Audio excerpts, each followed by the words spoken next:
Alrighty, let's go ahead and talk about this this Pokemon thing that happened recently with Nintendo. We're going to go ahead and go through a couple articles talking about it, and then we'll come to our own conclusions at the end here. Because it was originally me talking with chat about this, but then I realized this is probably something that there's a handful of people in my audience care about. So we need to talk about Nuzlocke challenges now.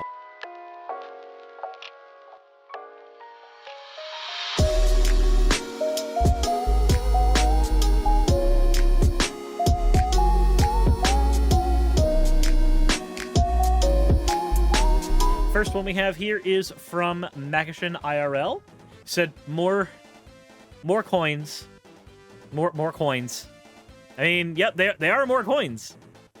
They are perler bead candy coins. And you know what? They look good. Despite me wanting to avoid all the coins. Said from the top to the bottom, left to right. Oh, the terrible one. Ara. Oh. I really love making content creator candy and perlers. I'll also be making a candy set based on Suris' vibes and colors. You know, this makes me think, I actually need to get, like, a pixel art version of my character that can be turned into a perler bead thing that I can hang up, like, on a door. Anyways, the next one we have here is from Tylo. Said, work in progress on Demon Hunter Suris. I am not prepared for whatever this ends up being. Because I am a terrible WoW player, and I don't know any joke when it comes to Demon Hunters, except you are not prepared. Because, I don't know, in case of emergency, break Illidan glass. The last one we have here is from Wraith, Slime Robot Cat Girl. Sorry, not too good, and by the way, my name is pronounced Wraith. Oh, Wraith. No worries, just last time you said it wrong. Fair enough. I'm sorry for mispronouncing your name, Wraith, and now I've got it right. Thank you for the correction. As always, everyone, thank you all for your fan art submissions. If you want your fan art to be shown in a future video, the best way to do so is to drop it in the fan art section of the Discord. With that said, if you haven't subscribed already, hit the bell notification icon or gone over to the Patreon, please consider doing so. In the meantime, let's go ahead and get into the content itself. So, let's figure out where this actually all came from. It came from this clip right here. Let's take a listen. And if so, do you have any stories to tell? Well, we have a great story to tell. And if so, do you have any stories? So, have you played a Nuzlocke run of Pokemon? If so, do you have any stories to tell? Okay. Stories to tell. Well, we have a great story to tell about this, where we thought that this would be a fun idea for a Nintendo Minute video. We did, yeah. So we pitched it to the Pokemon company and and say, we hey, did not get slapped. We would like to do a Nuzlocke run. What do you think? And they thought they were going to fire us. They said, here's what we think. Bam! Yeah, no, seriously. I was like, oh, shoot. So they said, we consider this to be on the same level as using like hack games, ROM hacks. Like, how is that the same? Excuse me? I don't know, how they get to these decisions. This is just a style of playing a game that everybody can buy. There's no hacking. Yeah, they're just not playing the game. anything weird.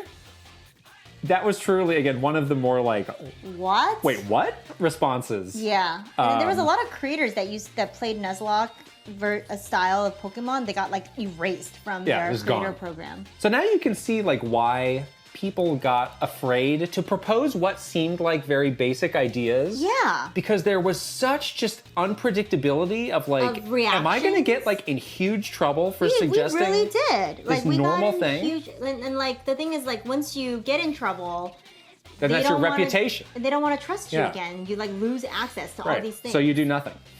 Exactly. Or you make curry. All right. So that's for the origin of Nintendo doesn't know what a Nuzlocke is, or Nintendo creates issues where Nuzlocks are concerned, not knowing what a Nuzlocke is. There's a clarification given by the people who posted this first. We're going to look at that clarification, then look at a couple articles here.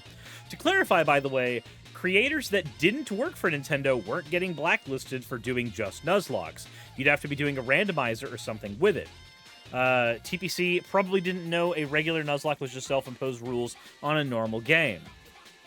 So, let's go ahead and talk about this for just a little bit before we go too much further. What is a Nuzlocke where Pokemon is concerned?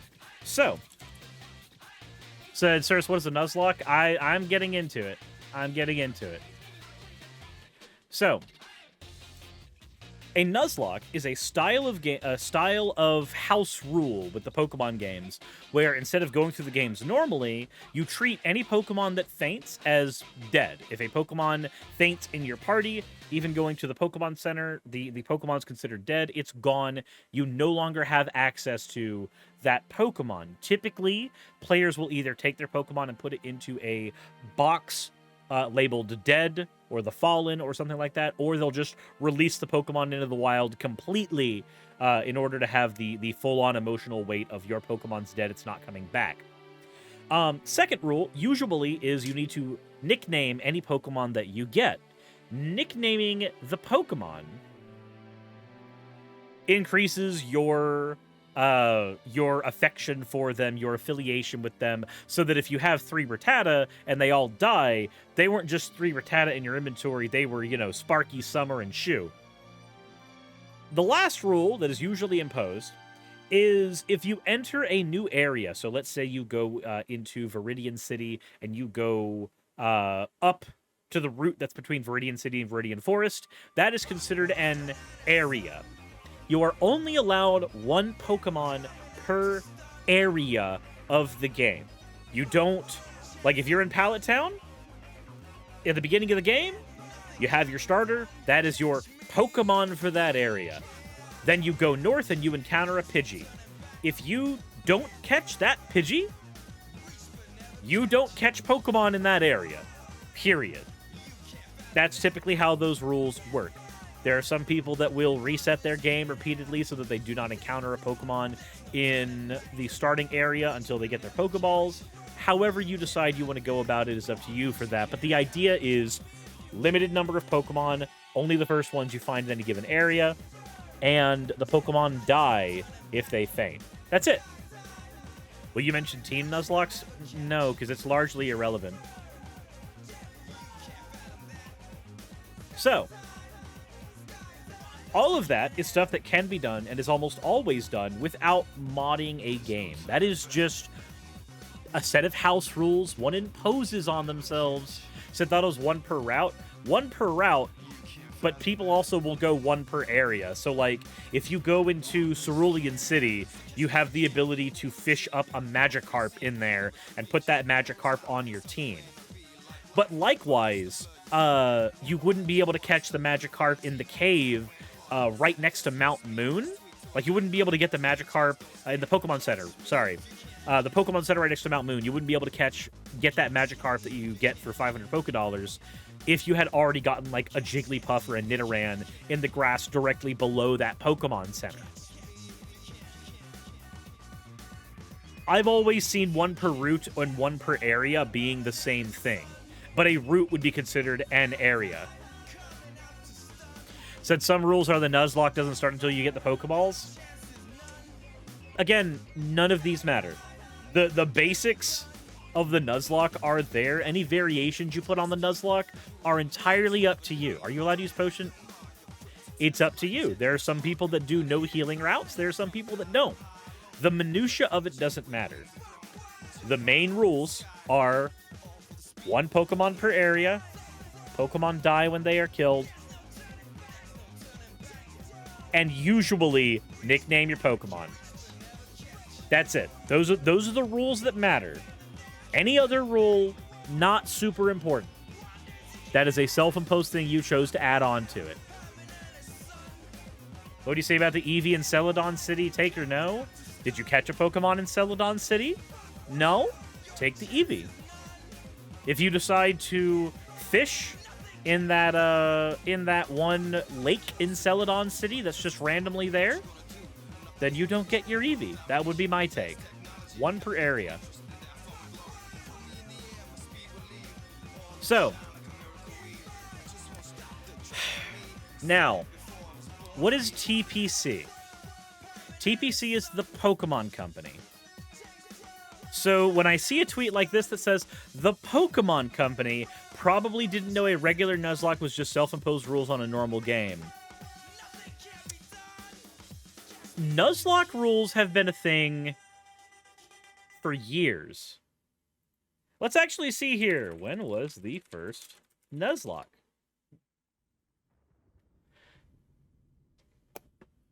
So, the idea came from a webcomic named Nick Franco, who goes by the moniker Nuzlocke. Franco created a series called Pokemon Hard Mode and drew a comic illustrating the concept in 2010, using Pokemon Ruby and Sapphire as a foundation. 12 years then. 12 years. In those 12 years, we have had Pokemon Black and White, Pokemon Black and White 2. We have had Pokemon X and Y. We have had Pokemon Legends Arceus. We have had Brilliant Diamond and Shining Pearl.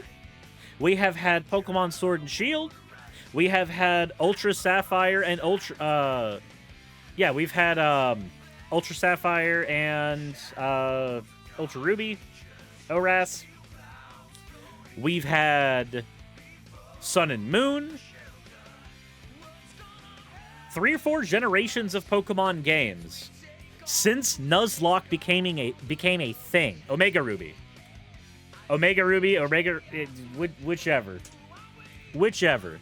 See, I know Pokemon as well as the Pokemon Company does. Look at that. We're making progress today. Anyways, ORAS aside, these ideas have existed for 12 years. And the company, especially a company that is a portion of it that is dedicated to its social media presence, you would think would know what the fuck that is. Is it Alpha Sapphire, Omega Ruby? Okay. Let the nerds complain in the comments, drive up engagement. Yes, if you wish to correct me on anything I ever say ever, please do. At least 10 times in the comment section. By all means. Every day it's estimated that 10,000 people learn about that thing everyone knows about every day. And while true, you would think that the company responsible for the game would know the most popular set of house rules that is used for the game by its community in the last decade. When you think custom rules for Pokemon, Nuzlocke is the first one that comes up 9 times out of 10. On any top 10 list, on any video, on did you know whatever the hell, Nuzlocke is the first thing that comes up, typically speaking. If you say a Nuzlocke challenge in a group of nerds at a card shop, most people there will know what the hell that is. And yet the Pokemon Company did not, awkwardly. So, we have a couple of articles here, one from Nintendo Life and another one from Eurogamer. This isn't the first time I've responded to a Nintendo Life article. The last time it was one that was done by Stuart Gipp. And then we had him on Sunset City afterwards. So, I don't know. Maybe I'll make an enemy here as well, and we'll invite another person on to Sunset City. Who knows? Said, well, here's your bizarre news story of the week. In a clip posted on Twitter via the latest episode of the Kit and Krista podcast, the ex-Nintendo employees received a question from one of their Patreon supporters on whether they've played a Nuzlocke run of Pokemon. This prompted the pair to recount a story in which they pitched an idea to the Pokemon Company to play a Nuzlocke run on an episode of the Nintendo Minute. Apparently, their suggestion was not only promptly shut down, but they came close to being fired, with the Pokemon Company stating that the Nuzlocke challenge is on the same level as a hack or a ROM. Naturally, this might come as a shock to those familiar with the challenge. For those uninitiated, it's a self-imposed set of community rules. We've already gone over this. Regardless of your familiarity with the challenge, our brief overview should make it clear that it's not the same as a ROM hack. It's simply the self-imposed restrictions that take place within the core parameters of the game. Kit and Krista were shocked by the reaction for the Pokemon Company and highlighted its unpredictability in regards to community suggestions. Since the release of the clip, Cerebi webmaster Joe Merrick stated he had contacted the Pokemon Company regarding the claim, who confirmed that players are free to play Pokemon games in whichever way they see fit, so long as it remains within the confines of the game itself. We do not have any issues with fans or creators playing the games with Nuzlocke rules. Now, I sincerely hope that everybody who has a modicum of reading proficiency can tell that that is not actually a response to the claim. If I say, hey, did your employee experience this thing that happened at your company? And your response is, we here at the company encourage our consumers to do whatever they see fit with our product. I sincerely hope everybody sees how that response has nothing to do with the question, outside of the fact that a Nuzlocke is still being talked about. Now, while there's no doubt that Kit and Krista's story is true, we suspect that there may have been some miscommunication regarding the definition of hacks and ROMs and their relation to the Nuzlocke challenge. It's possible that while the Pokemon Company has no issue with the Nuzlocke challenge itself, it perhaps wasn't keen on the challenge being showcased via an official channel such as Nintendo Minute. Regardless, Kit and Krista appear to have taken the controversy in stride, posting an amusing tweet yesterday evening. We should do a Nuzlocke run. All right, now we're going to look at the same conversation over on Eurogamer to see where there's any parallels here. And we'll come to a conclusion ourselves. The Pokemon Company has responded to a claim by the two former hosts of a YouTube series, Nintendo Minute, that the company would not let them feature a Nuzlocke run during an episode. Nintendo Minute was a weekly series which ended in December 2021. The show was hosted by former PR managers for Nintendo of America, Kit Ellis and Krista Yang. Since Nintendo Minute ended, the pair left Nintendo and went on to create their own podcast. In episode 31 of Kit and Krista podcast, when responding to the questions submitted through Patreon, Ellis and Yang recalled a time where they had brought up the idea of a Nuzlocke run to the Pokemon Company, which, okay, we are talking about the same thing now. We're where we were. We don't need to rehash what was said in the video. We've already got that. Any Pokemon you have faints. In each area, you only catch the first wild Pokemon you encounter. Some people choose not to play within their constraints. We already know all that as well.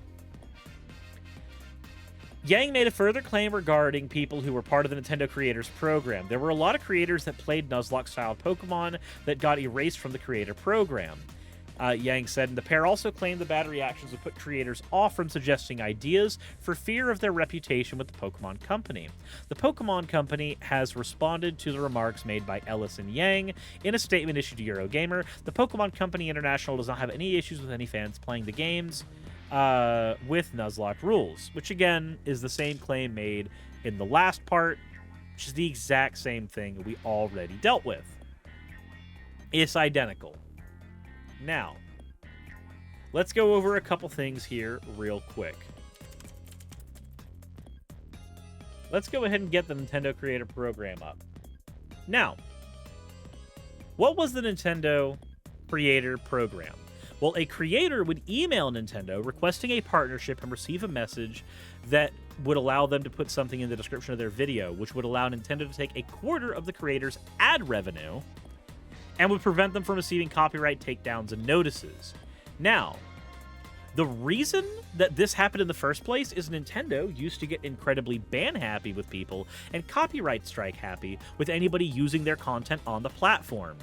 Y'all remember that? Hopefully you do.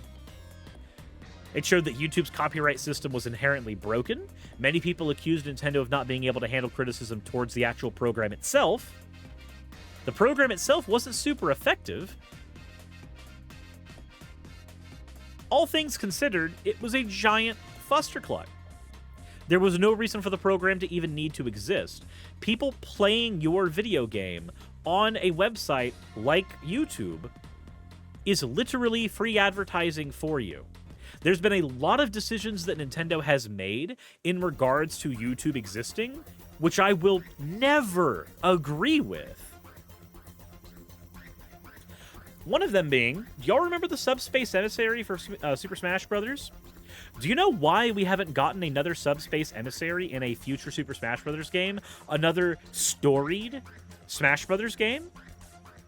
Because Nintendo said at one point that all of the content from the game got leaked onto YouTube, and so what was the point of even having a story if it was going to be spoiled on the internet? All right, cool. If we take that exact same argument that nobody should make any RPG ever, nobody should make any game with a story ever. In fact, actually, movies with stories shouldn't be shown at all. They shouldn't. Absolutely not. It could get spoiled by people on the internet. Don't you know? Leaked, you mean people were playing the fucking game? Yeah. So, we've seen this type of decision with Nintendo in the past, where they have taken the complete back-asswards approach to their content creators. So, what can we take from this recent debacle with the Pokemon Company? Because remember, the Pokemon Company is not Nintendo. The Pokemon Company itself is their own thing. They're a second-party developer for Nintendo. So Red 8 Family is A-okay to show? Sure, why not? We'll show the entire thing. So, what is this show? Professor Tesla, thank you very much for the subscription. 9 months, eh? And you still haven't gotten rid of me? Nope, not yet. For me, the initial response and the claim made by the company afterwards do not line up. The initial response that we don't want to show this on the Nintendo Minute because we view it on the same level as a ROM hack, and the claim that the company came out later and said, we're fine with anybody using this this method of playing the game. These can exist in the exact same world because one statement does not contradict nor debunk the other. Now, there is another side of this that needs to be considered, though. There's a separate claim, the claim that various creators were being taken off of the YouTube Creator Program for doing Nuzlocks. There is a secondary type of Nuzlocke that is very, very popular to use, and it's a Nuzlocke randomizer. Think you get out of Pallet Town, and a level 71 Mewtwo comes ready to just ream your asshole, and you're sitting there with, you know, the Magikarp you got because you don't get a regular starter, you get whatever starter the game randomly gave you, and you're just sitting there like, oh, okay, this is fine. This is fine. Oh, but don't worry. Your second playthrough, you started off with a level 20 Muck, and there was a level 1 Gyarados somehow magically sitting inside the grass, and you caught it, and it still only had Splash. Congratulations. That type of wackiness is what a randomizer gives you. And a randomizer is actually a ROM hack, and Nintendo has a huge issue with ROM hacks. This is where I'm going to come into a little bit of a gray area. I am for game modification. I believe that game modding should be allowed and encouraged. In fact, actually, people taking your game and innovating on it is not only how you create more game developers in the future who will have a passion for the craft, but it's also how you keep your game series alive. In fact, one of the ways of, like, I view this way with ROMs as well, right? There are some games that existed only in ROM form for the majority of people who played it, and then ended up going on to create some of the most successful franchises for their particular developers. A great example of this is Shantae. Shantae is a series which, if you haven't played it, please, you really should. But Shantae was a late release for the Game Boy Color that almost nobody fucking played. And then the speedrunning community got a hold of it. But problem, recording off of a Game Boy is a bit asinine. So in comes Game Boy emulators. And playing Shantae as a speedrunner with a Game Boy emulator becomes a popular thing to do. At the very least, it exposes a lot of people to this game. Guess what? Shantae goes from that one random niche game that you might have heard about one time at random to a game that now has a plethora of games in its actual library. A ROM preserved that game and kept it available for people to play it for future generations, which inevitably ended up leading to the company that made Shantae, WayForward Entertainment, making a lot more money. Games like Minecraft literally survive off of their modding community. Skyrim, as a game, has existed for as long as it has, being played through multiple times because of its modding community. The only differentiating factor between a ROM hack and a mod is that a mod can be done to a game on original hardware, i.e. the PC, whereas a ROM hack is typically done to a game that you can not modify on original hardware, like a game that has only ever existed on a console. So a ROM hack, like Banjo and Kazooie Jiggies in Time, despite definitionally being every single bit exactly the same as a standard mod that would exist for any PC game, even if a person owns an original copy of the game and offloaded their own cart onto their own PC so that they could modify the game, does not matter in Nintendo's eyes. They see them as the same as stealing. Also, SS1964, thank you for the follow. Soft says, I'll never understand why Nintendo hasn't expanded to PC gaming themselves. Because Nintendo is of the idea, and it's not actually an incorrect idea, that they are a hardware manufacturer first and foremost, and their software is attached to the hip to their hardware. Like, they want to both sell the games and own the storefront that the games are sold on. They don't want to rely on Steam and Epic as a storefront. Microsoft and Sony do this with their exclusive games as well. Sony more so than Microsoft, but the idea of the console exclusive game is not lost on Nintendo, and it's not lost on Sony. So before they created the Famicom, they licensed their games for computers? Yup. Yup. So, what this says to me is that the Pokemon Company and, Nintendo, to the exact same degree, are companies that are largely stuck in the past. And it's also kind of how their companies have operated for a long time. I'm not going to say that Nintendo and their subsidiaries are bad. They're not bad.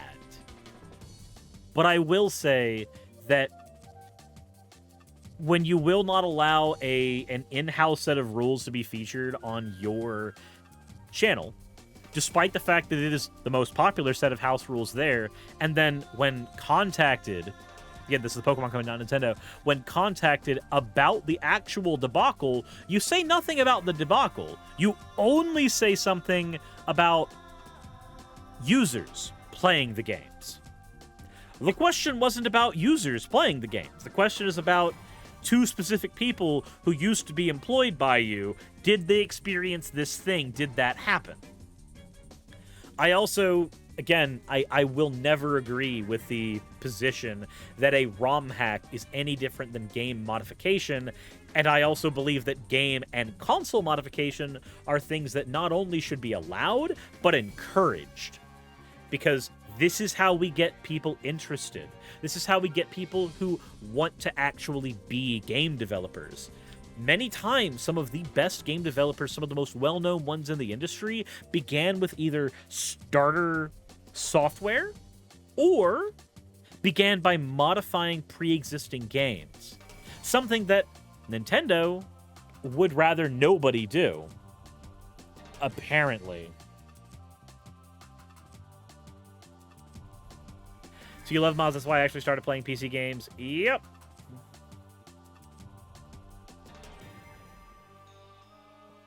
He said it's like Doujin. Many of the most famous manga artists started off as Doujin artists. Yeah, it's almost as if doing something as part of your passion for fun on the side can bleed into it being your career in real time. I don't know what that's like as somebody who became a YouTuber as a career. I have no idea what that's like at all. But that being said, it was interesting to go through this entire debacle, see what the hell is going on with it, and I don't know, my position is largely unchanged going through everything.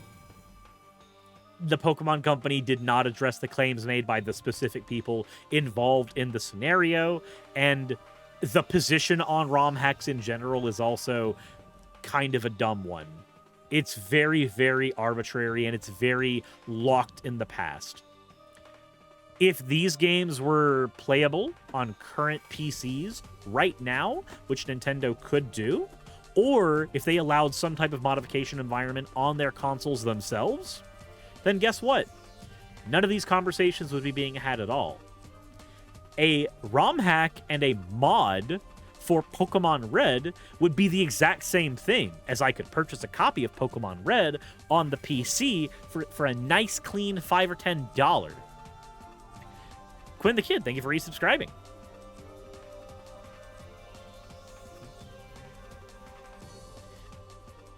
Is it argument to Nintendo to allow modding on console Mario Maker?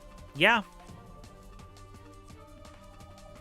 But I'm not talking about, like, making a bespoke Pokemon game that can be customized. I'm talking about having a regular Pokemon game and then having the ability to customize it, code and all.